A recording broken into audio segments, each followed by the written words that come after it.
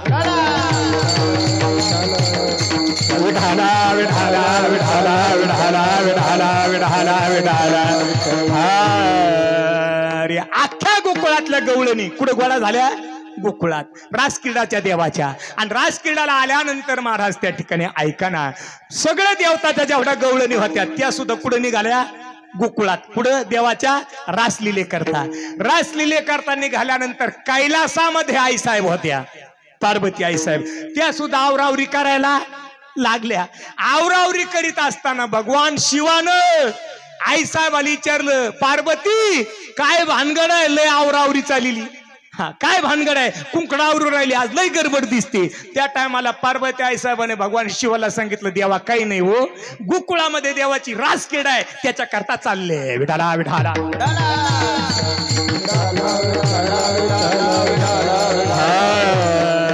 गोकुळात कोणाची रासक्रीडा आहे माझ्या देवाची माझ्या कान्हाची रासक्रीडा आहे देवा सगळ्या गवळणी चालल्यात सगळ्या देवताच्या बायका चालल्यात म्हणून मी सुद्धा चालले देवा आता एवढं म्हणल्यानंतर भोले बाबांनी शांत राहायला पाहिजे होतं की नाही राहायला पाहिजे होतं पण भोळे बाबा आहेत ते किती केलं तर भोळेच आहेत महाराज त्यांनी पार्वतीला स्वतःच्या पत्नीला सांगितलं पार्वती जर तू रासक्रीडेत चालली तर मग मला पण येऊ दे ना विठाला विठाला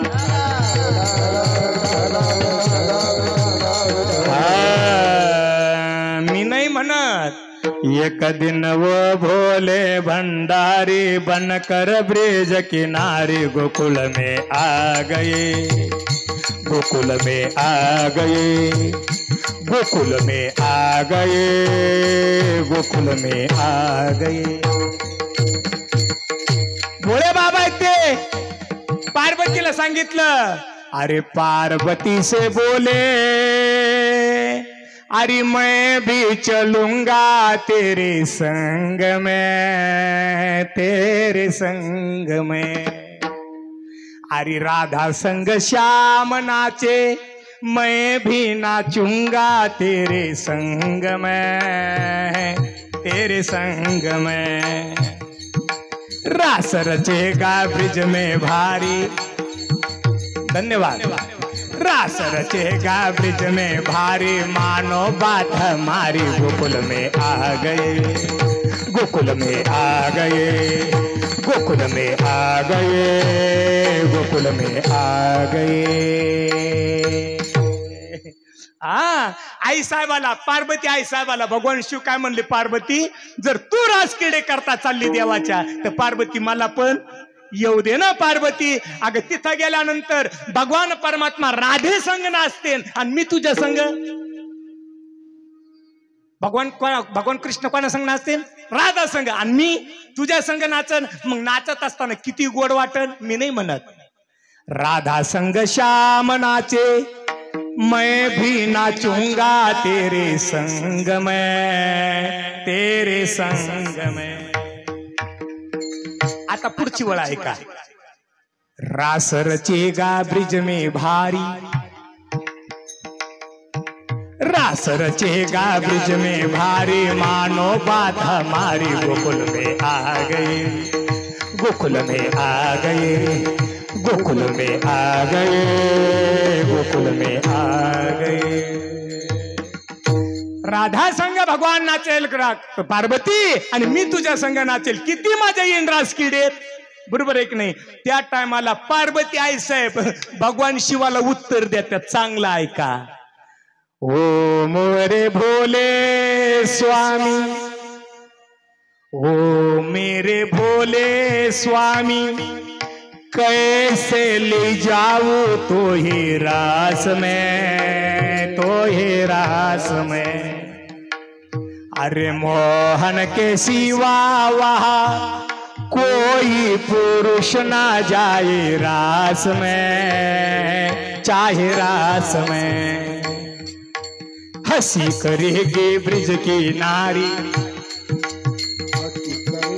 हंसी करेगी ब्रिज की नारी, मानो बात हमारी गोकुल में आ गए, गोकुल में आ गए, गोकुल में आ गए, गोकुल में आ गए। आई साहेबांनी उत्तर दिलं कोणाला?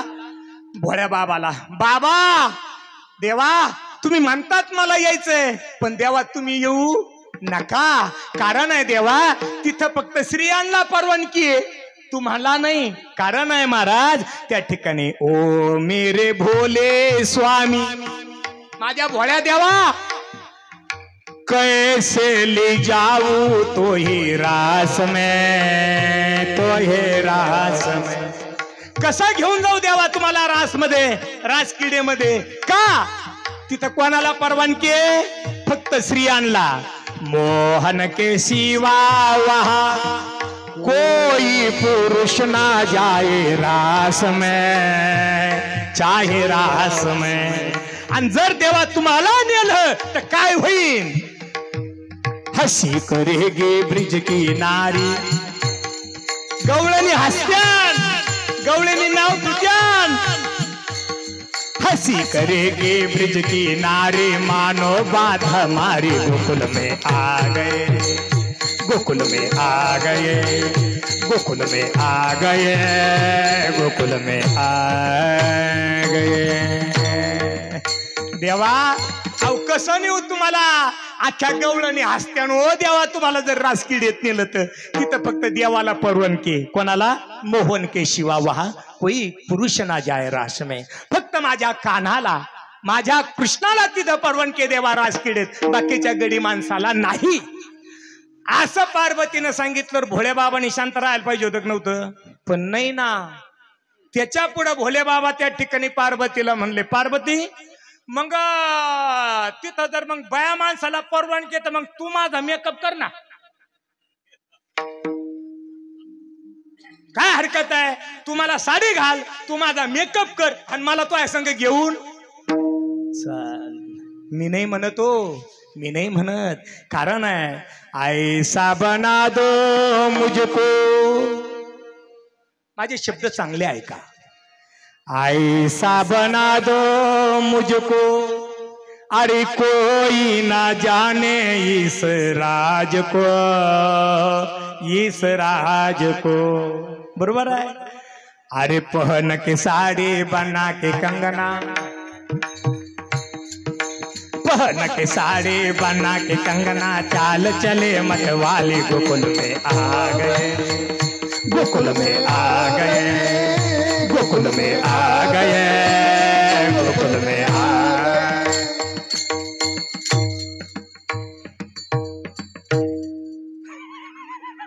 आता देवाचा काय करायचं आपल्याला?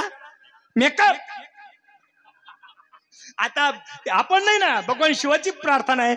आई साहेबाला पार्वती आहे, दोघा पती पत्नीचा संवाद आहे, तो पती पत्नी आहे. त्या टायमाला भाऊजी अरे बस. कारण आहे आई साहेबाला सांगितलं माझा मेकअप कर पार्वती तू, पण मला तुझ्या संग येऊ दे. कुठं? राजकिडेला. मग आता मेकअप करायचा ठरला तर सुरुवात कुठून झाली? साडी. दैवत बोळ किती हे ऐका. साडी आणली. साडी देवाला. कोणाला? तुम्ही झोपले का काय? हा भोळे बाबांनी साडी घातली. आणि साडी घातल्यानंतर मेकअप म्हणल्यावर पहिलाच कार्यक्रम आला पावडरचा. आता पावडर लावायचं म्हणल्यानंतर भोळे बाबाचा आवडीचे प्रिय भस्म उटी रुंडमाळा, भस्म आवडीच. आता पावडर म्हणल्यानंतर महाराज डायरेक्ट काय आणलं? भस्माचा खाडा. आणि जेच पावडर लावायला इथून सुरुवात केली तर थेट पायाच्या अंगठ्या पण अख्खा बुरका फटक पूर्ण पावडर लावलं. आणि पूर्ण पूर्ण ढवळा फटक झाल्यानंतर महाराज आता गळ्यामध्ये काहीतरी हार, काहीतरी गंटन घालावं लागेल ना, म्हणून सोनं नाणं म्हणून कंठी शोभे वासुकी हार. काय आवडत देवाला? वासुकी हार वासुकी आणला आणि एक गंठन म्हणून मणी मंगळसूत्र म्हणा, नाही तर काहीतरी एखादा सोन्याचा दागिना म्हणा, दागिना म्हणून काय घातलं तर वासुकीचा हार. वासुकी आणून गळ्यात घातला, मेकअप झाला. आणि मेकअप झाल्यानंतर महाराज देवाने इतका घुंगट घेतला. घुंगट किती घेतला? इतका. कारण आहे ज्याच्याकडे जायचंय तो माणूस सर्वसामान्य नाही. ज्याला कळलं त्याला धन्यवाद, ज्याला नाही कळलं त्याला डबल. कारण जायचंय कुठं? रासकिडेत. कोणाकडे जायचंय? भगवान श्रीकृष्णाकडे. मग तो माणूस साधा आहे का? तो तर एका मिनिटात पितळ उघडं केल्याशिवाय राहणार नाही. बरोबर आहे. म्हणून देवानं घुंगट कसा घेतला? इथपर्यंत घेतला. आणि इथपर्यंत घुंगट घेतल्यानंतर महाराज भगवान परमात्मा पार्वती संग निघाले. कुठं? रासकिडेला. गोकुळामध्ये दोघं आले. आणि आल्यानंतर महाराज ऐसा बना दो मुझको कोई ना जाने इस राज को, इस राज को. अरे मैं हूँ सहेली तेरी ऐसा बताना ब्रिज राज को, ब्रिज राज को. बरोबर आहे. पार्वती तिथे जर जाऊन जर विचारलं कोणी ही तुझ्या संग कोण आहे, तर म्हणा ही माझी मैत्रीण आहे. काय म्हणायचं? ही माझी मैत्रीण आहे असं सांग पार्वती तिथं गेल्यानंतर माझ्यासाठी. पण मला राजकिडेला येऊ दे. आले दोघ जण कैलासातून. आणि कैलासातून गोकुळामध्ये आल्यानंतर महाराज त्या ठिकाणी असणारी रासकिडा देवाची सुरू झाली. आणि रासकिडा सुरू झाल्यानंतर महाराज कोजागिरी पौर्णिमाचा दिवस आहे. चांदणं टिपूर पडे, चंद्रमा लकलकीत करतोय. आणि भगवान परमात्माने अख्ख्या गवळणी पाहिल्या. सगळ्या गवळणी देवानं पाहिल्या. कोणी? भगवान श्रीकृष्ण परमात्माने. आणि साऱ्या गवळणी पाहिल्यानंतर देवाने विचार केला साऱ्या गवळणी ओळखीच्यात, पण त्या कोपऱ्यातली गवळण काय मिळाला लागाना. बरोबर आहे का? साऱ्या गवळणी ओळखीच्यात, त्या तिथली गवळण काही मेळ लागाना. कुठून आली? म्हणून भगवान श्रीकृष्ण परमात्मा स्वतः त्या गवळणी जवळ गेले. कोणत्या? सांगा ना. कैलासातून जी गवळण आली होती तिच्या जवळ गेले. म्हणे भगवान शिवाच्या जवळ. आता जर एखादा शब्द माझ्याकडून राहिला तर तुम्ही जुळून घ्या. तिथे गेले. गेल्यानंतर गवळणीने घुंगट कसा घेतला होता? इतका दिसू नये म्हणून. भगवान कृष्ण परमात्मा जवळ गेले. आणि गेल्यानंतर भगवान शिवाला विचारलं का हो साऱ्या गवळणी ओळखीच्यात, पण तुम्ही कुठून आलात? तुम्ही कुठून आलात? आता भगवान शिवाने विचार केला बोलावा तर घोटाळाच, बोलावा तर घोटाळा. म्हणून भगवान शिव एक बोलत नाही. कारण बोलला तर पितळ उघडं पडायला काही टाइम लागणार नाही. काय करणार? आता नाविलाज झाला. पण भगवान परमात्मा आहे. भगवान श्रीकृष्ण परमात्माने सारं पाहिलं तर खाली पाय बुरकेच. खालचे पाय कसे? बुरके. ती भस्मा लावल्याला ते पाय ढवळे फटक. आणि ते ढवळे फटक पाय पाहिल्यानंतर भगवान श्रीकृष्ण परमात्माने विचार केला देवा तुम्ही स्वतः आलात होय? माझ्या राजकिडे करता देवा तुम्ही स्वतः कैलासातून आलात होय? आणि इथं आल्यावर झाकून ठुता होय? एकच मिनिट. कारण माणूस चितूर आहे ना.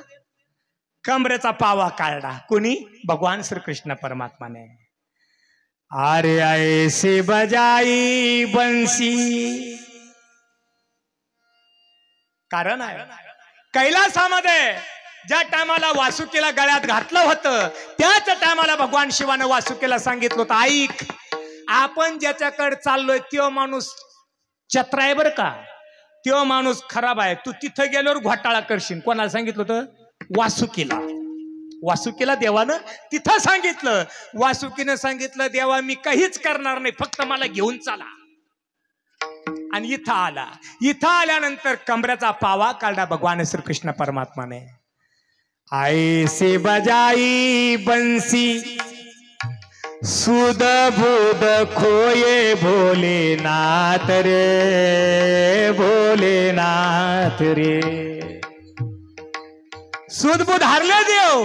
कारण बंशीच्या नादामध्ये जो वासुकी होता का तेव्हा बाहेर यायला लागला. भगवान परमात्मा त्या वासुकीला म्हणायचे अरे आपल्या दोघाचं तिथं काय ठरलं? वासुकीने उत्तर दिलं, अरे ते मह वाजित आहे.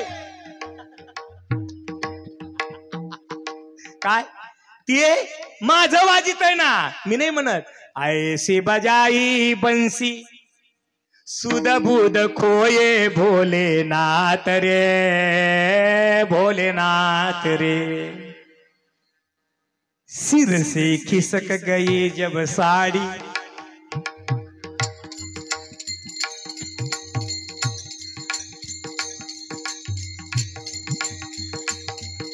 सिर से खिसक गए जब साड़ी, मुस्कुराए गिरधारी गोकुल में आ गए, गोकुल में आ गए, गोकुल में आ गए, गोकुल में आ